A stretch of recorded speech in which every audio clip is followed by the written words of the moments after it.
ശബരിമലയിൽ മൃതദേഹങ്ങൾ സ്ട്രെച്ചറിൽ ചുമക്കുന്നത് തടഞ്ഞ് ഹൈക്കോടതി. മൃതദേഹം ആംബുലൻസിൽ തന്നെ പമ്പയിൽ എത്തിക്കണമെന്ന് കോടതി നിർദ്ദേശിച്ചു. മൃതദേഹങ്ങൾ സ്ട്രക്ചറിൽ മാറ്റുന്ന കാഴ്ച മലകയറി വരുന്നവർക്ക് കടുത്ത മാനസിക വിഷമം ഉണ്ടാക്കുന്നുവെന്നും കോടതി പരാമർശിച്ചു.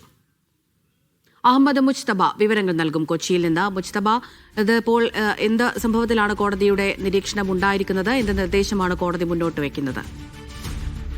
അമൃത, ഈ കഴിഞ്ഞ സീസണുകൾ പരിശോധിക്കുമ്പോൾ 150 ഹൃദയാഘാതം ഉണ്ടായതായും അതോടൊപ്പം തന്നെ 40 മുതൽ 50 വരെ ആളുകൾ ഓരോ സീസണിലും ഹൃദയാഘാതം വന്ന് മരിക്കുന്നതുമായും ശബരിമല സ്പെഷ്യൽ കമ്മീഷണറുടെ റിപ്പോർട്ടിന്റെ അടിസ്ഥാനത്തിലാണ് ദേവസ്വം ബെഞ്ച് ഈ വിഷയം പരിഗണിച്ചത്. സ്വാഭാവികമായും ഈ സീസൺ തുടങ്ങിയ ആദ്യ ദിവസങ്ങളിൽ തന്നെ 8 പേർ ഹൃദയാഘാതം വന്ന് മരിക്കുകയും ചെയ്തു. പക്ഷേ കോടതി പറയുന്ന ഒരു കാര്യം, ഇങ്ങനെ സന്നിധാനത്ത് വെച്ച് മരിച്ച ആളുകളുടെ മൃതദേഹം പമ്പയിലേക്ക് ചുമന്നു കൊണ്ടുവരുന്നത് ഒരു കാരണവശാലും അംഗീകരിക്കാൻ കഴിയില്ല. മാത്രമല്ല, ഇങ്ങനെ ചുമന്നു കൊണ്ടുവരുന്ന കാഴ്ച അങ്ങോട്ടേക്ക് മല കയറുന്ന ആൾക്കാരുടെ ആത്മവീര്യം കെടുത്തുന്നതാണ്. അതുകൊണ്ട് ഒരു കാരണവശാലും ഈ നടപടി അംഗീകരിക്കാൻ കഴിയില്ല. കൃത്യമായി ആംബുലൻസിൽ, അതിനൊരു പ്രത്യേക ആംബുലൻസ് തിരുവിതാംകൂർ ദേവസ്വം ബോർഡിന്റെ ആംബുലൻസ് റിസർവ് ചെയ്തിട്ടുണ്ട്. ആ ആംബുലൻസ് പൂർണ്ണമായും ഇനിയൊരു ഉത്തരവുണ്ടാകുന്നതുവരെ അല്ലെങ്കിൽ കൂടുതൽ ആംബുലൻസുകൾ ലഭ്യമാകുന്നതുവരെ പൂർണ്ണമായും ഈ സേവനത്തിന് ഉപയോഗിക്കണം.